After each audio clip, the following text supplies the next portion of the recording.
எவ்வளவு தியாகங்கள் செய்திருக்கிறார்கள். தேசப்பற்றும் ராஜ விசுவாசமும் ஒன்றோடு ஒன்று இணைந்தது என்பதை அனைவரும் உணரும்படி செய்த மருது சகோதரர்கள் எந்த அளவிற்கு ஒழுக்க சீலர்களாக இருந்திருக்கிறார்கள். நீ சொல்வதனைத்தும் உண்மைதான் வாளுக்கு வேலி.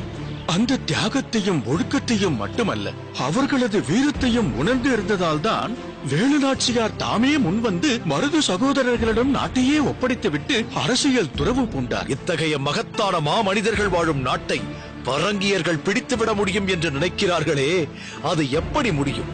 எப்போதும் மதுவருந்திக் கொண்டும் மாதர்களோடு கேளிக்கையில் ஈடுபட்டும் இருக்கும் பரங்கியர் தமிழ் பண்பாடு மிக்க ஒழுக்கமே உயிராக கொண்ட மருது சகோதரர்களை நெருங்க முடியுமா?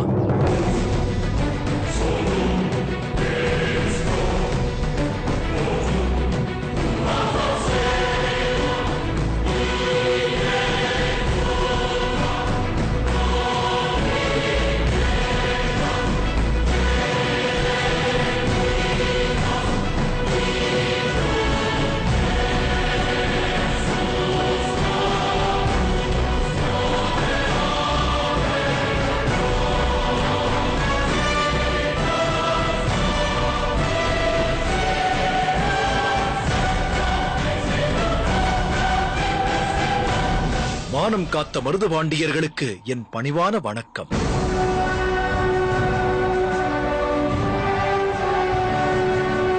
இந்த மருது பாண்டியர்களை காத்த வாளுக்கு வேலிக்க எங்கள் மனம் நிறைந்த வாழ்த்துக்கள்.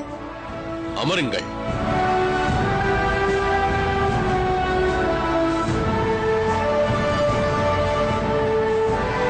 நான் அப்படி என்ன செய்துவிட்டேன்? நீயும் உன் தம்பி கருத்த ஆதப்பனும் இவர்கள்தான் மருது பாண்டியர்களோ என்று நினைக்கும் வண்ணம் அக்னியூவிற்கு முன்னால் பாவனை காட்டி எங்கள் இருவரையும் பாதுகாத்து அனுப்பினீர்களே, அதற்கு மேல் வேறென்ன செய்ய வேண்டும்? நான் என் கடமையைத்தான் செய்தேன். ஆனால் இதே கடமையை ஏற்றுக்கொண்ட வல்லத்தரையனால் அதை சரியாக செய்ய முடியவில்லையே.